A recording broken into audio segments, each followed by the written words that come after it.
Vestindo-se para o Senhor. Segunda parte. Então, o que vamos fazer agora é olharmos para 4 passagens das Escrituras.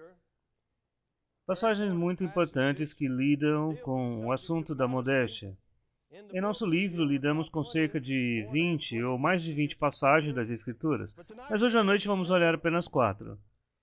E os princípios e a aplicação da Bíblia são importantes. Por que nós não fumamos maconha?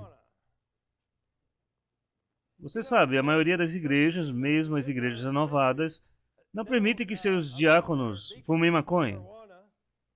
Você sabe que eles não saem das salas no intervalo das aulas e acendem um baseado. Por que não? A Bíblia não nos diz nada sobre maconha. Mas a Bíblia tem certos princípios claros que nos ensinam que não devemos usar maconha, que devemos ser sóbrios, não permitir que nada assuma o controle de nossos corpos, que são o templo do Deus vivo, e devemos ter cuidado com eles. Princípios bíblicos. E da mesma forma acontece com as vestimentas. David Keys diz: muitos que veem a conexão do princípio bíblico da identidade com outras áreas da vida, mas de alguma forma não conseguem ver isso na área do vestuário.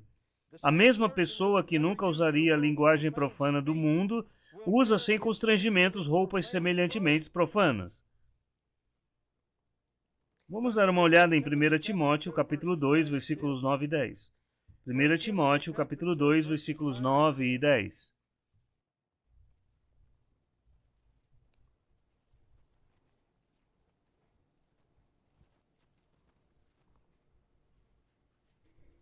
Eu tenho sido um batista fundamentalista por 34 anos e mantive esses princípios por 34 anos. E não é porque algum batista fundamentalista me ensinou essas coisas 34 anos atrás. É porque eu vi essas coisas nas Escrituras há 34 anos atrás. E as igrejas batistas fundamentalistas mudaram dramaticamente hoje em dia. Mas eu não defendo essas coisas porque sou um batista fundamentalista. Eu defendo essas coisas porque elas estão na Bíblia. E tudo que está na Bíblia e estava certo há 35 anos atrás, continua certo esta noite. 1 Timóteo 2, versículos 9 e 10. É uma das principais passagens sobre vestuário modesto na Bíblia. E do mesmo modo as mulheres se atraviem em traje honesto, com pudor e modéstia, não com tranças ou com ouro, ou pérolas, ou vestido preciosos, mas como convém a mulheres que fazem profissão de servir a Deus com boas obras. Nós vemos aqui que o vestido da mulher cristã deve ser modesto, e isso se refere a uma maneira piedosa, uma maneira apropriada e adequada diante de Deus. E a mesma palavra grega traduzida como modéstia também é traduzida como bom comportamento, em 1 Timóteo 3, versículo 2. O vestido dela deve ser de bom comportamento, caracterizado por bom comportamento. O comentário da exposição bíblica diz que isso descreve um autocontrole interior. É como um radar espiritual que diz a uma pessoa o que é bom e adequado. Um radar espiritual. Precisamos ensinar ao povo de Deus a ter um radar espiritual. Refere-se a qualquer coisa que não seja adequado a uma mulher que professa piedade. Essa mulher não vestirá qualquer coisa que não esteja caracterizando um bom comportamento. Qualquer coisa que não seja adequada a uma mulher que professa piedade. Seu vestido deve ser modesto.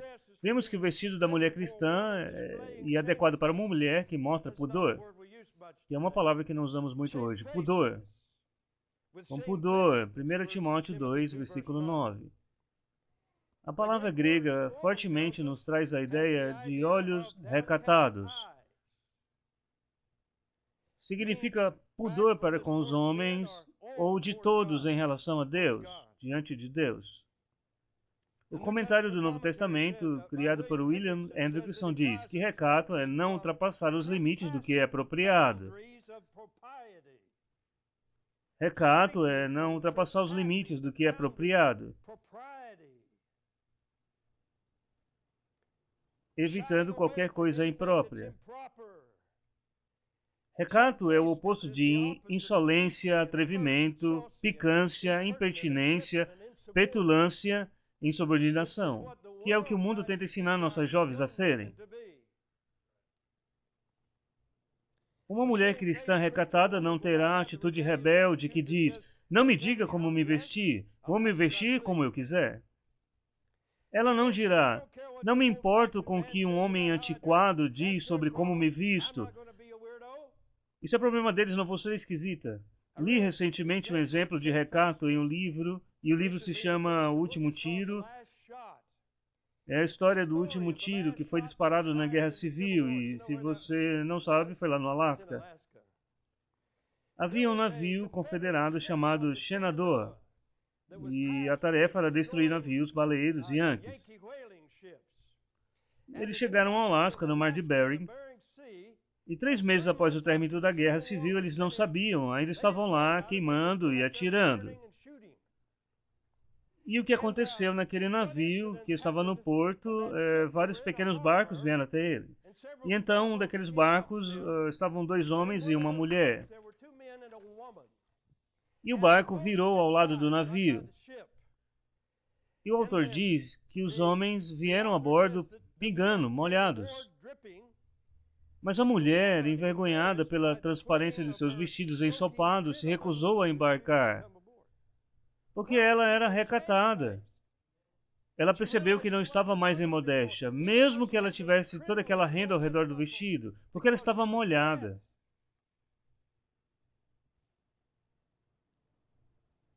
Seus vestidos deveriam ser adequados a uma mulher exibindo pudor. É por isso que precisamos ensinar nossas jovens. O vestido da mulher cristã, de acordo com esta passagem, deve ser adequado a uma mulher que mostra sobriedade. Sobriedade significa mente sã, autocontrole e é o oposto de estar embriagado. Isso significa habitual autogoverno interior, o bem equilibrado estado na mente, resultante de habitual autocontrole, moderação dos desejos e paixões. O oposto de estar embriagado. Não embriagado apenas com bebidas alcoólicas, mas embriagado com qualquer coisa. Sobriedade significa que você não está embriagado com nada. Muitas adolescentes e jovens cristãs professas estão embriagadas com as modas, os modismos e os modos de viver deste mundo tolo, como o vício da televisão e dos filmes de Hollywood, das revistas sensuais e da música pop. A Bíblia e os assuntos de Cristo não as empolgam, mas elas estão sempre embriagadas com o interesse de algum cantor pop mundano ou de algum ator de Hollywood e o que eles estão vestindo ou fazendo. As senhoras estão embriagadas com a moda vaidosa ou com cosméticos dos cabelos, embriagadas com essas coisas. Mas o vestido da mulher cristã é adequado a uma mulher que mostra sobriedade. E ela está no controle de si mesma, para Deus, pela santidade. Sobriedade é o oposto de tolo, desregrado, intemperante, ignorante, bobo, descuidado, intoxicado, mundano e vão. Vemos aqui que a modéstia da mulher cristã vem de dentro, de um coração transformado, do caráter, do pudor e do recato. E tudo é uma questão do coração. Minha esposa cresceu em um lar sem Deus. Quando ela era adolescente, ela e sua mãe estavam no Alasca. Assistindo televisão, uma noite, elas ouviram um pregador pregar o evangelho e seus corações foram tocados. E elas decidiram ir à igreja e encontrar uma pequena igreja batista lá no Alasca, em Tugareg. E então, algumas semanas depois, elas entregaram suas vidas a Cristo. Elas foram salvas e confiaram em Jesus Cristo como o único e suficiente Salvador, e a vida da minha esposa mudou e ela passou a amar as coisas de Deus, vindo de um lar sem Deus. Mas ela não sabia de nada, não possuía nenhum conhecimento bíblico. No último ano do ensino médio, elas se mudaram para o estado de Washington. E lá no ensino médio, no último ano, ela disse que comprou um vestidinho curto. Ela não sabia de nada. E havia uma professora cristã na escola que a chamou em particular.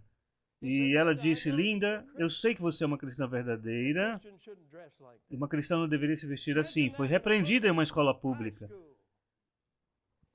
Ela poderia fazer ou dizer qualquer coisa. Ela poderia dizer: Senhora, olha, acabei de comprar esse vestido, não tenho muito dinheiro. Ela poderia ficar ofendida, mas ela não ficou. Ela ficou feliz por alguém estar disposto a lhe dizer algo e lhe ensinar algo. Então ela comprou um vestido modesto. É uma questão do coração.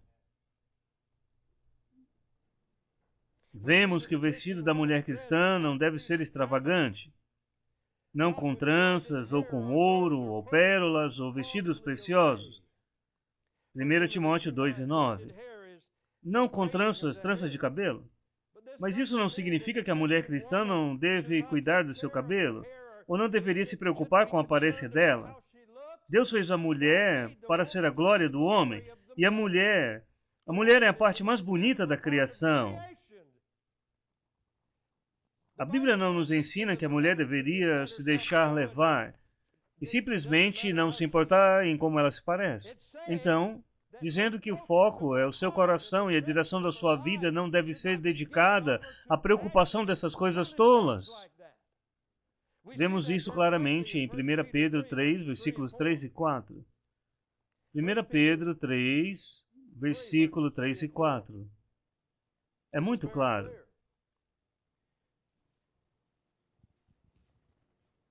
O enfeite delas não seja o exterior, no frisado dos cabelos, no uso de joias de ouro, na compostura dos vestidos.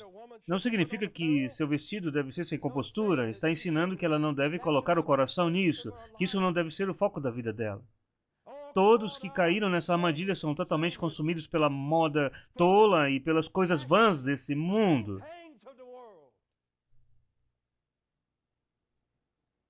Vocês sabiam que uma mulher pode nunca ouvir música rock, e nunca ouvir música country, e nunca assistir um filme adulto, mas ainda assim seu coração pode ser aprisionado pela vaidade e não ser uma testemunha espiritual de Deus que ela precisa ser nesse mundo perverso? Como precisamos de a voz de Deus nos dias de hoje?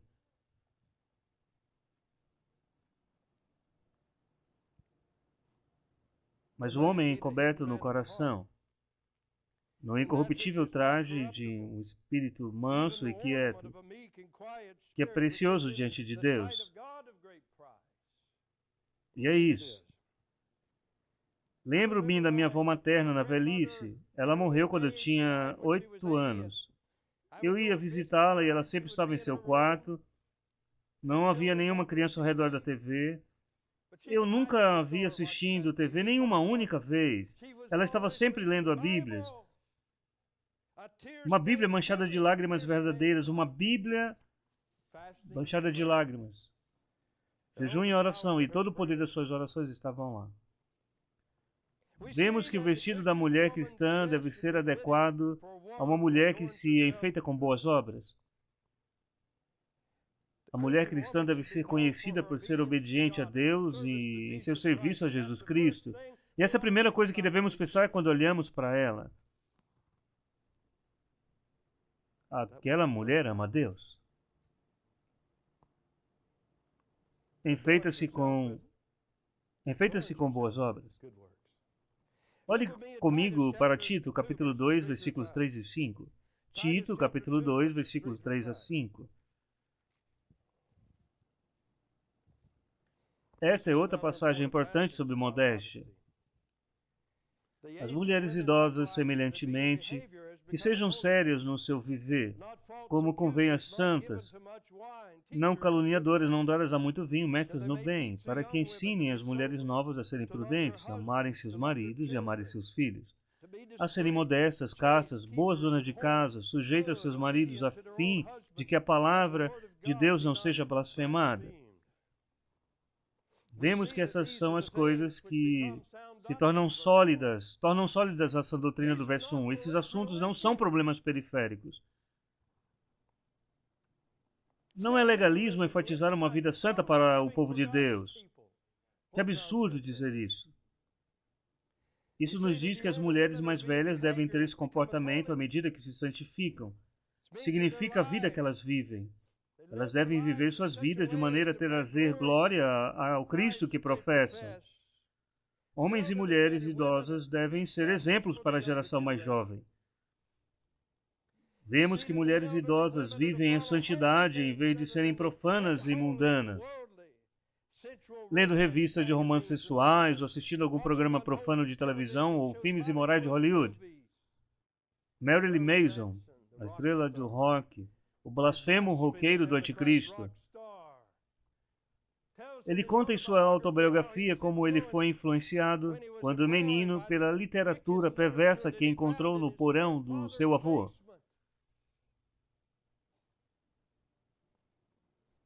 Ele disse, fui influenciado quando era garoto por revistas que encontrei na casa de meu avô paterno, debaixo da cama. As mulheres mais velhas devem ser sóbrias em comportamento, se tornando santas por causa da próxima geração. É por isso que importa como as mulheres mais velhas se vestem. Não pensem, tudo bem, eu sou mais velha, não importa muito. Você é um exemplo para a próxima geração. Vemos que as mulheres mais velhas devem ser professoras de coisas boas. O ministério principal da mulher mais velha na igreja.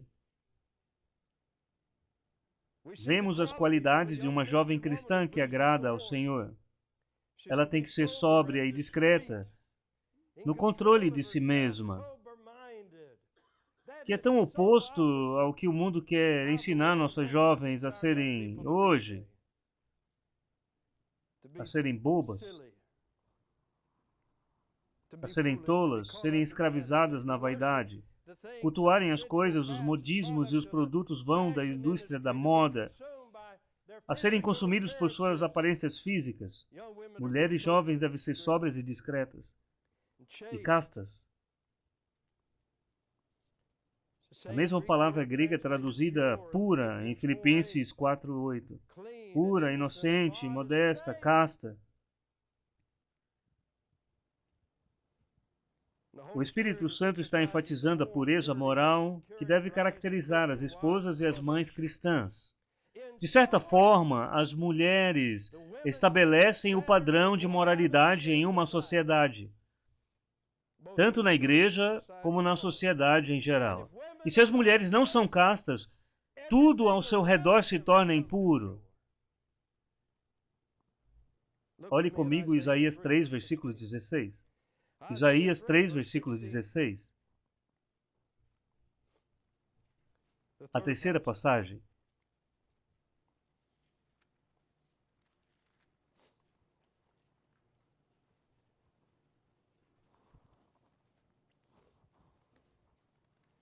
Isaías 3, versículo 16 a 24. Diz ainda mais o Senhor: porque as filhas de Sião se exaltam e andam com o pescoço erguido, lançando olhares impudentes, e quando andam, caminham afetadamente, fazendo um tilitar com os seus pés. Portanto, o Senhor fará tinhoso o alto da cabeça das filhas de Sião, e o Senhor porá descoberta sua nudez. Naquele dia, tirará o Senhor os ornamentos dos pés, as toucas e adornos em forma de lua, os pendentes, os braceletes, as estolas, os gorros, os ornamentos das pernas, e os cintos, e as caixinhas de perfumes, e os brincos, os anéis, as joias do nariz, os vestidos de festa, os mantos, os chales, e as bolsas, os espelhos, e o linho finíssimo, e os turbantes, e os véus. Que coisa! Vemos que essas mulheres em Israel eram impudentes.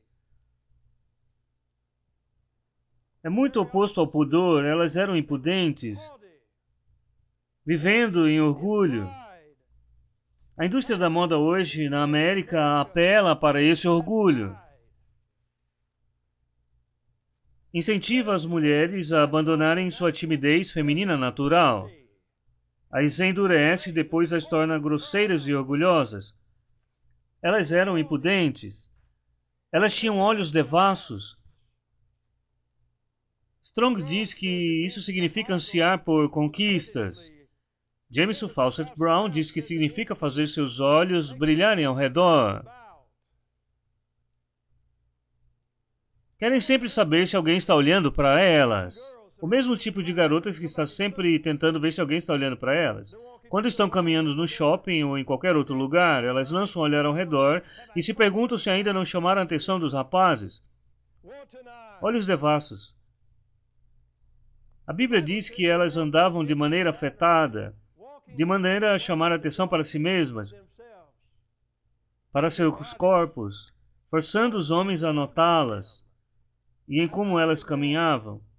Elas faziam ornamentos para os pés. Talvez fossem pequenas pulseiras com sinos no tornozelo, para fazer algum tipo de som enquanto andavam. Mas, novamente, era para chamar a atenção para si mesmas. Ei, olhem para mim! Moda moderna usa todo tipo de dispositivo para chamar a atenção para o que é errado.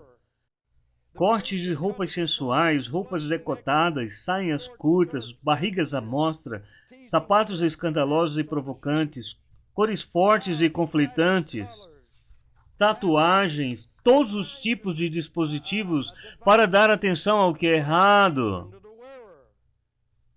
Também faziam uso pouco modesto de joias e cosméticos e perfumes, chamando a atenção para si mesmas. Elas eram devotadas a todo tipo de moda. É difícil até memorizar todos os tipos de acessórios de moda que elas tinham. A lista é longa. Seus corações estavam obviamente dedicados à moda de todos os tipos. Elas passavam uma grande parte do seu tempo pensando nas compras de acessórios de moda feminina, adornando-se na moda e mostrando-se em suas modas. Assim é a América hoje em dia. Assim são as igrejas na América hoje em dia. As filhas de Israel. Vejamos Provérbios 22, versículo 6. Provérbios 22, versículo 6. Esta é a quarta passagem de hoje à noite, Provérbios 22, verso 6. Excelente passagem sobre treinamento infantil. Provérbios 22, versículo 6. Educa a criança no caminho em que deve andar, e até quando envelhecer, não se desviará dele. Alguns dizem que isso não é uma promessa, mas eu não sei o que mais poderia ser. O problema é que há muitas maneiras de falhar no treinamento infantil. Você diz, o que isso tem a ver com modéstia? Isso tem a ver com modéstia da seguinte forma. A hora de treinar uma adolescente em como ser modesta é quando ela é criança. Eu tenho uma neta de 2 anos. E quando volto aos Estados Unidos nessas viagens, costumamos parar em alguma loja e comprar um vestido para ela. E você vira um sujeito mais velho no departamento de roupas infantis, ele é um avô. E queríamos comprar um vestido, mas é incrível quantos estilos de moda brega, imodesta, lixo para as crianças de 2 anos estão nas prateleiras de roupas. E um homem de Deus e uma mulher de Deus que tem uma família devem ter senso suficiente para não comprar esse tipo de coisa. Porque nosso padrão não é o que alguma pessoa tola do setor de roupas pensa. Nosso padrão é o que Deus pensa. E quando ensinamos as crianças a serem modestas, quando ainda são pequenas, elas crescerão dessa maneira. Então eu estou lá com minha pequena neta e ela está com o vestidinho dela. Ela e seu irmãozinho estão lá e ela já sabe que o irmãozinho dela é um menininho e ela é uma menina e o irmãozinho dela está com calças. Mas ela não usa calças, ela tem seu belo vestido tão bonito, tão lindo e feminino. E ela está aprendendo a manter o vestido baixo enquanto se senta e olha para ver se encaixa direito. E quando é que você ensina uma mulher como ser mais modesta? É quando ela ainda é uma garotinha. Eu fiquei impressionado. E os homens nas igrejas batistas fundamentalistas parecem não ter a menor ideia. sobre como suas jovenzinhas devem se vestir, ou suas próprias esposas. Agradeço ao Senhor por uma igreja como esta, mas estou lhe dizendo que estou pregando em igrejas o tempo todo, e há mulheres imodestas sentadas lá, e há adolescentes correndo por aí, e estou lhe dizendo que elas são muito indecentes nessas igrejas batistas independentes em que eu prego. Às vezes você nem consegue olhar para elas. E seus pais estão naquela igreja. O que aqueles homens estão pensando? Onde estão suas mentes? É uma questão de orgulho? Eu tenho uma filha adolescente bonita e quero exibi-la, é isso? Eu não sei. Mas eu vou te dizer isso, está errado e é tolice. E isso será julgado no tribunal de Cristo. Seu pai irá ao tribunal de Cristo e terá que dar conta de sua família. Ele é um homem. Os homens são responsáveis por seus olhos. É hipocrisia falar sobre as mulheres que precisam se vestir com modéstia, se eu mesmo não tiver controle sobre os meus olhos. Vivemos em uma era pornográfica. Uma era pornográfica. Como Jó, devemos dizer, eu fiz uma aliança com meus olhos, para que eu possa ser fiel ao Senhor e eu possa ser fiel à minha esposa. E a chave é a salvação e a rendição. Nascer de novo e depois render minha vida ao Senhor. Eu nunca conheci alguém em nenhum lugar que se arrependesse de ter entregue a vida ao Senhor.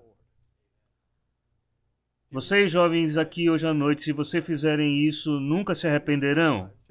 Senhor, aqui está a minha vida, aqui está a minha vida. É claro que roupas modestas não significam que somos espirituais. Podemos nos vestir de forma modesta e sermos maus em nossos corações. A Bíblia diz que se confessarmos nossos pecados, Ele é fiel e apenas irá perdoar nossos pecados e nos purificar de toda injustiça, não escondendo nossos pecados. Os homens são responsáveis por ensinar e liderar suas famílias. Quero agradecer vocês, senhoras, que estão aqui esta noite, vestidas modestamente, por se vestirem corretamente. Recebi e-mails de mulheres que gostam de andar de calças compridas. E elas me dizem, eu sou julgada por aquelas mulheres que usam vestidos. Sabe, eu creio que na maior parte é o contrário. Uma mulher hoje em dia que apenas se compromete com o Senhor e busca se vestir modestamente, de uma maneira feminina, e ser diferente deste mundo, ela recebe muito julgamento deste mundo, mesmo de parentes e vizinhos. E agradeço ao Senhor pelas mulheres que se vestem bem. É uma bênção. É uma bênção. Deus te abençoe, pastor.